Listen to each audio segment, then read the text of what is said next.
आपका यूनिक प्रज्ञान यूट्यूब परिवार में मैं प्रज्ञान सर हार्दिक स्वागत करता हूं, वंदन करता हूं, अभिनंदन करता हूं। प्यारे साथियों, पाठचर्या होने वाली है काफी महत्वपूर्ण, क्योंकि केवीएस पीएचडी का प्रैक्टिस सेट हल करने वाले हैं हम लोग।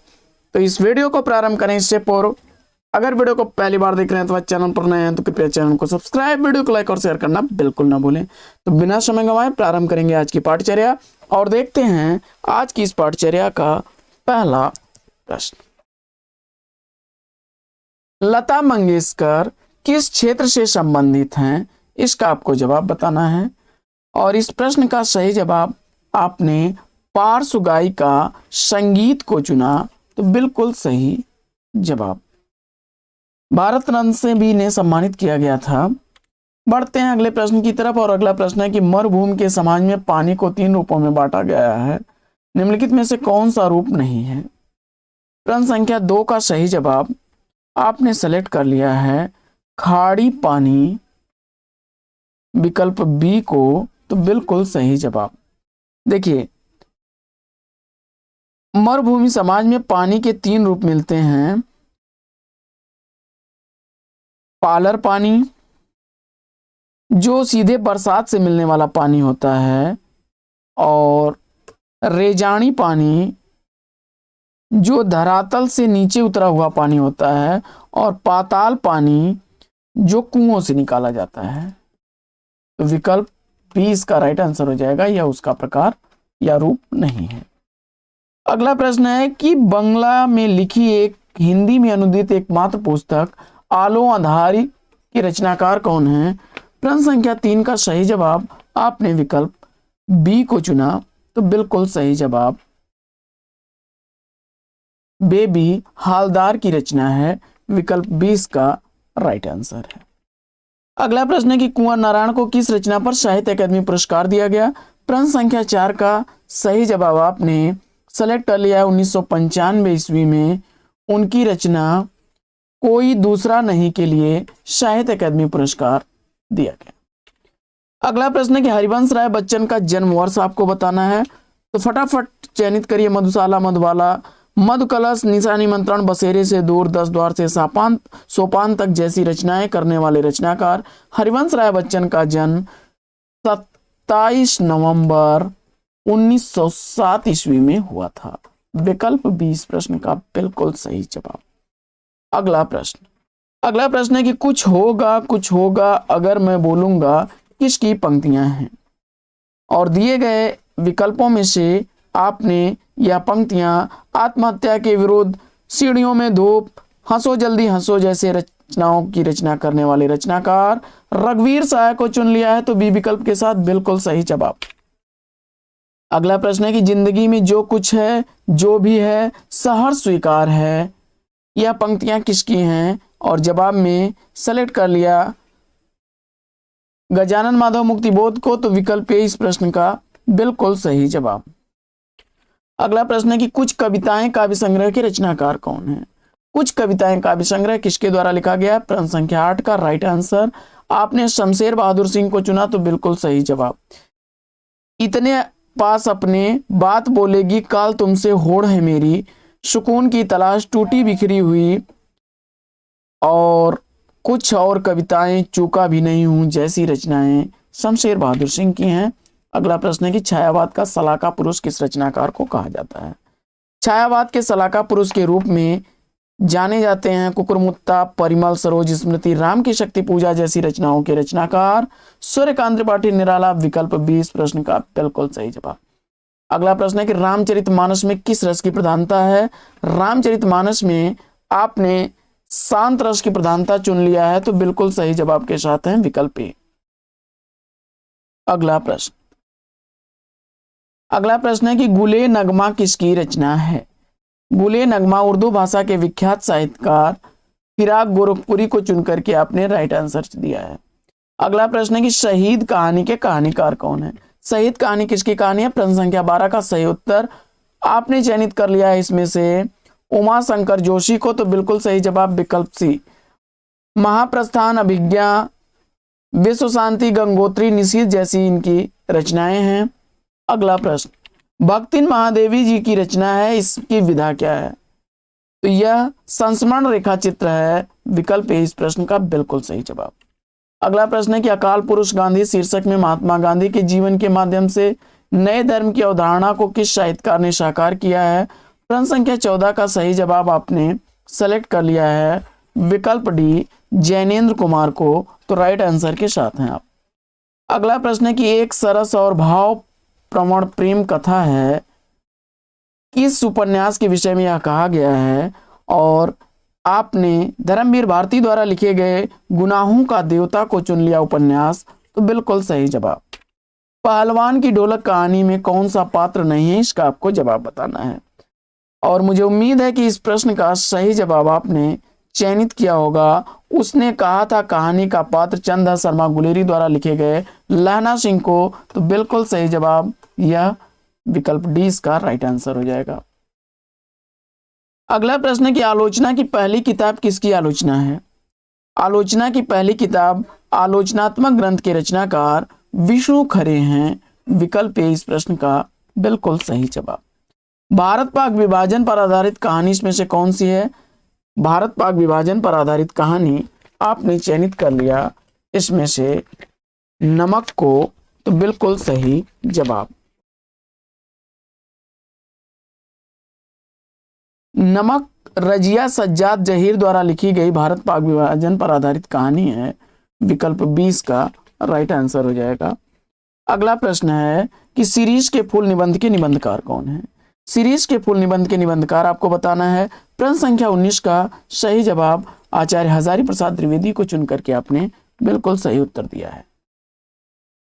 अगला प्रश्न है कि सुनकर क्या तुम भला करोगे मेरी आत्मकथा, अभी समय भी नहीं, थकी सोई है मेरी मौन व्यथा, यह पंक्तियां किसकी हैं? प्रश्न संख्या 20 का सही जवाब आपने सेलेक्ट कर लिया है जयशंकर प्रसाद को। तो बिल्कुल सही जवाब।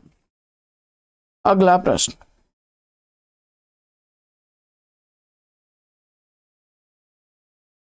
अगला प्रश्न है कि बात निबंध के निबंधकार कौन है? प्रश्न संख्या 21 का सही जवाब आपको चयनित करना है।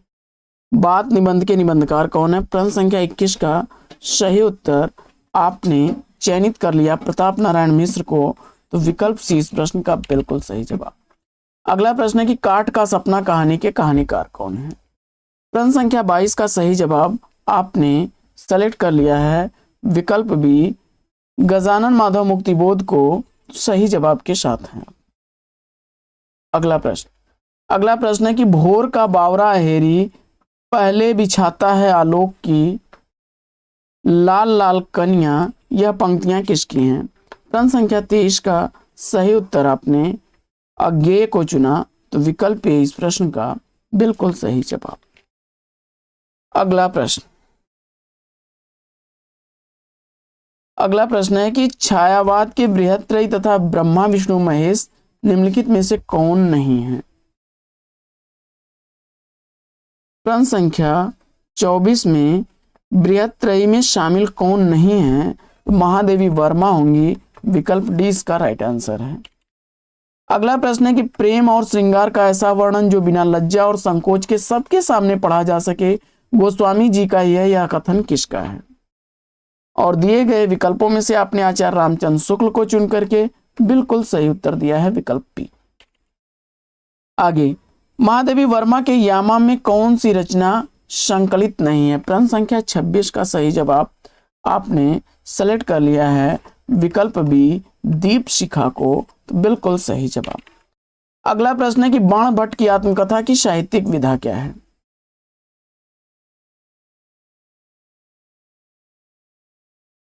अगला प्रश्न है कि बाण भट्ट की आत्मकथा का साहित्यिक विधा आपको बताना है। और मुझे उम्मीद है कि यह ऐतिहासिक उपन्यास विधा की रचना है। बाण भट्ट, भट्टिनी तथा निपुणिका इसके प्रमुख पात्र हैं। आचार्य हजारी प्रसाद द्विवेदी जी द्वारा लिखी गई रचना है। हजारी प्रसाद द्विवेदी जी के अनुसार नाखून का बढ़ना किसका प्रतीक है? तो नाखून का बढ़ना पार्श्वी वृत्ति का प्रतीक है, विकल्प 20 का बिल्कुल सही जवाब। अगला प्रश्न है कि रूपक अलंकार के कितने भेद माने गए हैं? प्रश्न संख्या 29 का सही जवाब चयनित करिए और आपने शांग रूपक, निरंग रूपक, परंपरित रूपक यानी 3 भेद को सेलेक्ट किया तो बिल्कुल सही जवाब। अगला प्रश्न है कि कहती हुइयों उत्तरा के नेत्र जल से भर गए, हिम के कणों से पूर्ण मानो हो गए पंकज नए। तो इन पंक्तियों में आपको बताना है कि कौन सा छंद है, और दिए गए विकल्पों में से हर गीत का छंद चुन करके विकल्प ए को आपने बिल्कुल सही जवाब दिया है। अगला प्रश्न है कि काव्य हेतु के मुख्यतः कितने भेद हैं? काव्य का हेतु मुख्यतः 3 आपने चुना, तो बिल्कुल सही जवाब। अगला प्रश्न है कि निम्न में से भाववाचक संज्ञा आपको बतानी है। प्रश्न संख्या 32 का सही जवाब आपने अमीरी को चुना विकल्प ए को, तो बिल्कुल सही जवाब। अगला प्रश्न है कि प्रयोग के अनुसार सर्वनाम के कितने भेद हैं? प्रयोग के अनुसार सर्वनाम के भेदों की संख्या है 6, विकल्प 20 प्रश्न का बिल्कुल सही जवाब। अगला प्रश्न है कि रामू गरीब लड़का है, गरीब विशेषण किसका है? तो यहां पर गुणवाचक है, विकल्प 20 का राइट आंसर है। आगे मिलान करना है आपको।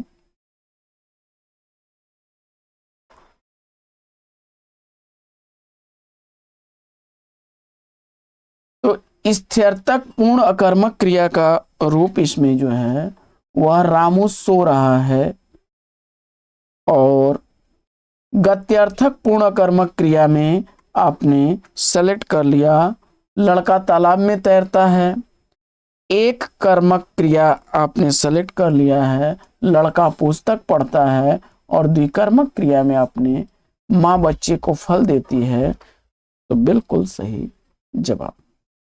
आइए बढ़ते हैं आगे और देखते हैं अगला प्रश्न। अगला प्रश्न है कि राम रोटी नहीं खाता वाक्य में कर्मवाच्य का रूप क्या बनेगा? प्रश्न संख्या 36 का सही जवाब आपने विकल्प ए राम से रोटी नहीं खाई जाती विकल्प ए को चुना, तो बिल्कुल सही जवाब। अगला प्रश्न है कि निम्न विकल्पों में से उस विकल्प का चयन करें जो उपसर्ग के का सही विकल्प नहीं है। प्रश्न संख्या 37 का सही जवाब आपने पुष्पित को चुना, तो विकल्प सी बिल्कुल सही जवाब। अगला प्रश्न है कि निम्न विकल्पों में से उस विकल्प का चयन करें जो प्रत्यय का सही विकल्प नहीं है। प्रश्न संख्या 38 का सही जवाब अगर आपने चयनित कर लिया है विकल्प डी भरपाई को, तो बिल्कुल सही जवाब विकल्प डी। अगला प्रश्न है कि निर्दय में समास आपको बताना है। प्रश्न संख्या 39 में आपने सेलेक्ट कर लिया है बहुव्रीहि समास को, तो विकल्प ए इस प्रश्न का बिल्कुल सही जवाब। अगला प्रश्न है कि तरणी तरणी शब्द का सही युग्म क्या होगा, और प्रश्न संख्या 40 का सही जवाब आपने सेलेक्ट कर लिया है विकल्प ए नाव या सूर्य को, बिल्कुल सही जवाब। अगला प्रश्न है कि सुमेलित कीजिए, तो फटाफट मिलान कर लेते हैं। इसमें पौष को पूछ से, श्रृंग को आपने सेलेक्ट कर लिया है सींग से, और वाई को आपने बयार से, और परसु को फरसा से सेलेक्ट किया, तो बिल्कुल सही जवाब थर्ड हो जाएगा। इसमें हो जाएगा सेकंड, और इसमें हो जाएगा फर्स्ट, इसमें हो जाएगा फोर्थ। आगे बढ़ते हैं और देखते हैं अगला प्रश्न है निम्नलिखित में से तत्सम शब्द कौन सा है? प्रश्न संख्या 42 का सही जवाब आपने सेलेक्ट कर लिया है गृह विकल्प ए को, तो राइट आंसर है। अगला प्रश्न है कि निम्न में से विदेशी भाषा का शब्द आपको चयनित करना है, और इस प्रश्न का सही जवाब आपने कतार विकल्प बी को चुना, तो बिल्कुल सही जवाब। अगला प्रश्न निम्न में से संकर शब्द चयनित करना है। प्रश्न संख्या 44 में अगर आपने तोप गाड़ी विकल्प ए को चुना, तो बिल्कुल सही जवाब। अगला प्रश्न है कि जिन शब्दों के सार्थक खंड न हो, तो उसके लिए आपने ऋण को चुना विकल्प बी, तो बिल्कुल सही जवाब। अगला प्रश्न है कि पुस्तकालय शब्द है, और इसका जवाब आपने विकल्प बी यौगिक को चुना, तो राइट आंसर के साथ है। बढ़ते हैं आगे।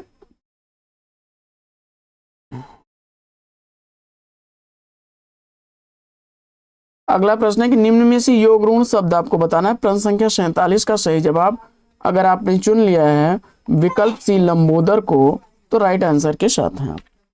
अगला प्रश्न है कि निम्न में से ऋण शब्द कौन सा नहीं है, और इस प्रश्न का सही जवाब आपने चयनित कर लिया विकल्प सी पंकज को, तो राइट आंसर के साथ हैं आप। अगला प्रश्न है कि निम्नलिखित शब्दों में से किसका लिंग परिवर्तन हिंदी भाषा में प्रचलित नहीं है, और इस प्रश्न का सही जवाब आपने सेलेक्ट कर लिया कोयल विकल्प सी को, तो राइट आंसर के साथ हैं आप। अगला प्रश्न है कि लड़के ने रमेश को मारा, इस वाक्य में लड़के बताना है कैसा वचन है। प्रश्न संख्या 50 का सही जवाब आपने एक वचन चुना, तो बिल्कुल सही जवाब विकल्प ए। बढ़ते हैं आगे, बढ़ते हैं अगले प्रश्न की तरफ, और अगला प्रश्न है कविता का मर्म में कौन सी विभक्ति है, और दिए गए विकल्पों में आपने सेलेक्ट कर लिया है षष्ठी विभक्ति विकल्प ए को, तो बिल्कुल सही जवाब। अगला प्रश्न है कि सफरी का पर्याय क्या होगा। सफरी का पर्याय आपको बताना है, और सफरी का पर्याय आपने सेलेक्ट कर लिया है विकल्प बी मछली को, तो बिल्कुल सही जवाब। मीन, झक, जल जीवन, मत्स्य, मकर आदि इसके अन्य पर्याय हैं। बढ़ते हैं आगे और देखते हैं अगला प्रश्न। निम्न में से क्षणिक शब्द का विलोम आपको बताना है। क्षणिक शब्द का विलोम चयनित करिए फटाफट, और दिए गए विकल्पों में से शाश्वत विकल्प चुन करके आपने इस प्रश्न का बिल्कुल सही जवाब दिया। अगला प्रश्न, निम्न में से एक का अर्थ आपत्ति है, तो उसको आपको सेलेक्ट करना है, और दिए गए विकल्प में आपने ऐतराज को चुना, तो विकल्प ए इस प्रश्न का बिल्कुल सही जवाब। अगला प्रश्न है कि निम्नलिखित में से कौन सा शब्द अनेकार्थी नहीं है। प्रश्न संख्या 55 का सही जवाब आपने विकल्प बी को चुना, तो विकल्प बी इस प्रश्न का बिल्कुल सही जवाब।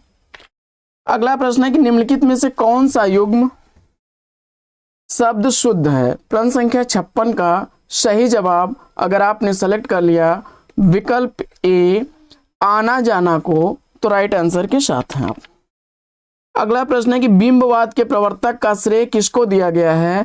प्रश्न संख्या 57 का सही जवाब अगर आपने चयनित कर लिया विकल्प ए टी.ई. ह्यूम महोदय को, तो बिल्कुल सही जवाब। अगला प्रश्न है कि निम्न में से निष्क्रिय का विलोम क्या होगा, और प्रश्न संख्या 58 का सही जवाब आपने चुना है सक्रिय विकल्प बी को, तो बिल्कुल सही जवाब। अगला प्रश्न है कि अपने सामान के साथ वह चला गया वाक्य में अव्यय पद कौन सा होगा। प्रश्न संख्या 59 का सही जवाब अगर आपने चुन लिया है विकल्प बी के साथ, तो बिल्कुल सही जवाब। अगला प्रश्न है कि मुंशी प्रेमचंद का जन्मस्थल और वाराणसी के लमही को आपने सेलेक्ट किया, तो विकल्प ए इस प्रश्न का बिल्कुल सही जवाब। 31 जुलाई 1880 ईस्वी में प्रेमचंद का जन्म लमही जो कि वाराणसी में पड़ता है हुआ था। नमक का दरोगा कहानी में किस शहर का नाम आया है। प्रश्न संख्या 61 का सही जवाब मुझे उम्मीद है कि आपने कानपुर शहर चुना होगा, तो सी विकल्प इस प्रश्न का बिल्कुल सही जवाब। अगला प्रश्न है कि मियां नसीरुद्दीन के वालिद का नाम क्या था। प्रश्न संख्या 62 का सही जवाब आपने विकल्प ए मियां बरकत शाही को चुना, तो बिल्कुल सही जवाब। अगला प्रश्न है कि कृष्णा सोबती का जन्म कब हुआ था, और प्रश्न संख्या 63 का राइट आंसर आपने 1925 ईस्वी विकल्प सी को चुना, तो बिल्कुल सही जवाब। अगला प्रश्न है कि अपू के साथ 2.5 साल किस विधा की रचना है। प्रश्न संख्या 64 का सही जवाब आपने संस्मरण विकल्प ए को चुना, तो बिल्कुल सही जवाब। अगला प्रश्न है कि पथेर पांचाली फिल्म में अपू की मां का नाम क्या था। प्रश्न संख्या 65 का सही जवाब सर्वजया विकल्प सी को चुना आपने, तो बिल्कुल सही जवाब। अगला प्रश्न है कि विदाई संभाषण किसकी रचना है। प्रश्न संख्या 66 का सही जवाब मुझे उम्मीद है कि आपने व्यंग कृति है शिव शंभू के चिट्ठे से अवतरित यह शीर्षक बाल मुकुंद गुप्त जी का है, विकल्प बी बिल्कुल सही जवाब। अगला प्रश्न है कि बाल मुकुंद गुप्त का जन्म कब हुआ था, और गुड़ियानी गांव जिला रेवाड़ी हरियाणा में बाल मुकुंद गुप्त जी का जन्म 1865 ईस्वी में हुआ था। विकल्प सी इस प्रश्न का बिल्कुल सही जवाब। अगला प्रश्न है कि शेखर जोशी की रचना गलता लोहा किस विधा की रचना है, और इस प्रश्न का जवाब कहानी चुन करके आपने इस प्रश्न का बिल्कुल सही जवाब दिया। अगला प्रश्न, गलता लोहा कहानी में पंडित जी का नाम बताना है आपको क्या है, और त्रिलोकी नाम चुन करके आपने इस प्रश्न का सही जवाब दिया। रजनी पटकथा की विषय वस्तु क्या है, प्रश्न संख्या 70 में मुझे उम्मीद है कि मन्नू भंडारी द्वारा लिखी गई यह जो रचना है वह शिक्षा व्यवस्था में फैले भ्रष्टाचार पर आधारित है। विकल्प ए इस प्रश्न का बिल्कुल सही जवाब। अगला प्रश्न, बढ़ते हैं अगले प्रश्न की तरफ और देखते हैं अगला प्रश्न है कि आंखों देखा झूठ कहानी किसकी है। प्रश्न संख्या 71 में सही जवाब आपने विकल्प बी मन्नू भंडारी को चुना, तो बिल्कुल सही जवाब। अगला प्रश्न है कि जामुन का पेड़ किसकी रचना है। प्रश्न संख्या 72 का सही जवाब क्या होगा। जामुन का पेड़ किसकी रचना है, और प्रश्न संख्या 72 का राइट आंसर आपने सेलेक्ट कर लिया कृष्णचंद्र को, तो विकल्प ए इस प्रश्न का बिल्कुल सही जवाब। अगला प्रश्न है कि कृष्णचंद्र की कृति जामुन का पेड़ में जामुन का पेड़ कहाँ गिरा था। प्रश्न संख्या 73 का सही उत्तर आपने विकल्प सी को चुना, तो बिल्कुल सही जवाब सेक्रेटेरिएट के लान में, विकल्प सी को, तो बिल्कुल सही जवाब। अगला प्रश्न, भारत माता जवाहरलाल नेहरू की किस कृति का अंश है, और मुझे उम्मीद है कि हिंदुस्तान की कहानी का 5वां अध्याय भारत माता है। विकल्प सी का बिल्कुल सही जवाब। अगला प्रश्न है कि जवाहरलाल नेहरू की रचना हिंदुस्तान की कहानी का अंग्रेजी से भाषांतर किसने किया। प्रश्न संख्या 75 का सही जवाब आपने सेलेक्ट कर लिया है विकल्प बी हरिबाबू उपाध्याय को, तो बिल्कुल सही जवाब। कबीरदास को वाणी का डिक्टेटर किसने कहा है, काफी चर्चित प्रश्न, और आप जानते हैं कि श्याम सुंदर दास ने पंचमेल खिचड़ी भाषा कबीर की भाषा को कहा, तो शुक्ल जी ने सदुक्कड़ी भाषा, और वाणी का डिक्टेटर कहने वाले आचार्य हजारी प्रसाद द्विवेदी जी। विकल्प सी इसका राइट आंसर है।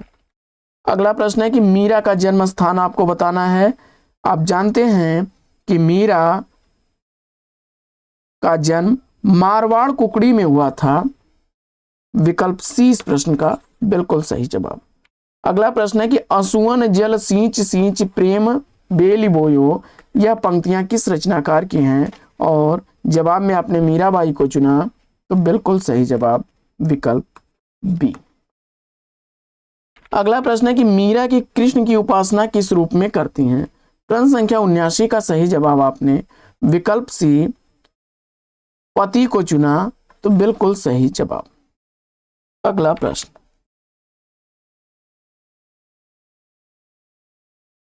प्रश्न, है कि भवानी प्रसाद मिश्र को किस रचना पर साहित्य अकादमी पुरस्कार प्राप्त हुआ, और प्रश्न संख्या 80 का सही जवाब आपने चयनित कर लिया है विकल्प डी बुनी हुई रस्सी को, तो राइट आंसर के साथ है। अगला प्रश्न है कि घर की याद कविता में कवि ने कितने भाइयों की बात की है। प्रश्न संख्या 81 का सही जवाब आपने विकल्प ए सेलेक्ट कर लिया 4, तो राइट आंसर के साथ हैं आप। अगला प्रश्न है कि सानेट लिखने के लिए कौन प्रसिद्ध हैं। सानेट लिखने के लिए कौन सा कवि प्रसिद्ध है इसमें, और आपने त्रिलोचन को सेलेक्ट किया, तो विकल्प सी इसका राइट आंसर हो जाएगा। अगला प्रश्न, चंपा काले काले अक्षर नहीं चिन्हती है किस कविता में संकलित है, किस कविता संग्रह में संकलित यह कविता है, और इस प्रश्न का सही जवाब आपने धरती विकल्प बी को चुना, तो बिल्कुल सही जवाब। त्रिलोचन की यह रचना है। अगला प्रश्न है कि दुष्यंत कुमार का जन्म कहाँ हुआ था, और जवाब में आपने 27 सितंबर 1931 ईस्वी में उत्तर प्रदेश के बिजनौर जनपद में हुआ था। विकल्प 20 का राइट आंसर। अगला प्रश्न है कि आवाजों के घेरे में कृति के रचनाकार कौन है। प्रश्न संख्या 85 का राइट आंसर आपने विकल्प ए दुष्यंत कुमार को चुना, तो बिल्कुल सही जवाब। अगला प्रश्न है कि अक्कम महादेवी का जन्म कब हुआ था। प्रश्न संख्या 86 का सही जवाब आपने सेलेक्ट कर लिया 12वीं सदी, तो बिल्कुल सही जवाब। अगला प्रश्न है कि हे मेरे जूही के फूल किसकी काव्य रचना है। प्रश्न संख्या 87 का सही जवाब आपने सेलेक्ट कर लिया है अक्कम महादेवी, विकल्प सी को तो राइट आंसर है। अगला प्रश्न है कि निम्न में से कौन सी रचना अवतार सिंह पाश की नहीं है। प्रश्न संख्या 88 का सही उत्तर आपने चयनित कर लिया धरती, तो बिल्कुल सही जवाब। यह त्रिलोचन का काव्य संग्रह है, अभी हमने चर्चा की थी इस पर। अगला प्रश्न है कि आओ मिलकर बचाएं कविता का हिंदी रूपांतरण किसने किया, और जवाब में अशोक सिंह आपने चुन करके इस प्रश्न का सही जवाब दिया। अगला प्रश्न है कि अनेक व्यक्तियों की अभिरुचि जिस बात में हो वह समाचार है, समाचार की यह परिभाषा किसने दी, और मुझे उम्मीद है कि इस प्रश्न का जवाब आपने विलियम जी ब्लेयर को आपने चुना होगा, विकल्प सी। अगला प्रश्न, अगला प्रश्न है कि जनसंचार के आधुनिक माध्यमों में सबसे पुराना माध्यम कौन सा है, और इस प्रश्न का राइट आंसर आपने सबसे पुराना माध्यम प्रिंट माध्यम अगर सेलेक्ट किया है तो बिल्कुल सही जवाब। अगला प्रश्न है कि भारत में प्रथम छापा खाना 1556 ईस्वी में कहां स्थापित किया गया या कहां पर खुला, और इस प्रश्न का जवाब आपने पुर्तगालियों ने खोला था पहला छापा खाना गोवा में, विकल्प ए इस प्रश्न का राइट आंसर है। अगला प्रश्न है कि दृश्यांकित करने से पूर्व कथा को ध्यान में रखकर दृश्यों का जो विवरण तैयार किया जाता है उसे क्या कहते हैं। प्रश्न संख्या 93 का सही जवाब आपने पटकथा, विकल्प सी को चुना तो राइट आंसर है। अगला प्रश्न है कि टीवी चैनलों पर कमर्शियल ब्रेक से तात्पर्य क्या है। प्रश्न संख्या 94 का सही जवाब आपने विकल्प बी को चुना। टीवी चैनलों पर कमर्शियल ब्रेक का मतलब विज्ञापन होता है। अगला प्रश्न है कि बिट क्या होती है। प्रश्न संख्या 95 में राइट आंसर आपने सेलेक्ट कर लिया संवाददाताओं की रुचि के अनुसार काम का विभाजन बिट कहलाता है, विकल्प ए इसका राइट आंसर है। अगला प्रश्न है कि नाटक के प्रत्येक अंक की अवधि कम से कम कितनी होनी चाहिए। प्रश्न संख्या 96 का सही जवाब आपने चयनित कर लिया विकल्प डी 48 मिनट तो राइट आंसर है। अगला प्रश्न है कि लद्दाख यात्रा की डायरी किसकी रचना है, और आपने कर्नल सज्जन सिंह विकल्प बी को चुन करके इस प्रश्न का बिल्कुल सही जवाब दिया। अगला प्रश्न है कि 15 मिनट के रेडियो नाटक के पात्रों की अधिकतम संख्या कितनी हो सकती है, और प्रश्न संख्या 98 का राइट आंसर आपने 5 या 6 सेलेक्ट किया तो सी विकल्प बिल्कुल सही जवाब। अगला प्रश्न है कि शब्दकोश में सर्वप्रथम क्या आएगा। प्रश्न संख्या 99 काफी इंपॉर्टेंट प्रश्न है, और इस प्रश्न का राइट आंसर मुझे उम्मीद है कि आपने विकल्प ए को चुना होगा तो राइट आंसर के साथ है। अगला प्रश्न है कि रेडियो नाटक की विशेषता कौन सी नहीं है, तो यह दृश्य माध्यम होता है या भैया श्रव्य माध्यम है, दृश्य दिखाई नहीं कुछ देगा रेडियो में, विकल्प डी इसका राइट आंसर हो जाएगा। तो आज की इस पाठचर्या में लेंगे यहीं पर विराम। वीडियो अगर अच्छा लगा हो तो लाइक और शेयर कर दीजिए। चैनल पर पहली बार है तो चैनल को सब्सक्राइब कर लीजिएगा। तो फिर मिलते हैं आपसे अगले वीडियो में एक नए प्रश्न, एक नए टॉपिक, एक नए अंदाज में। तब तक के लिए लेंगे आपसे विदा। आपका जीवन मंगलमय हो। बेस्ट विशेष बेस्ट ऑफ लक। जय हिंद साथियों।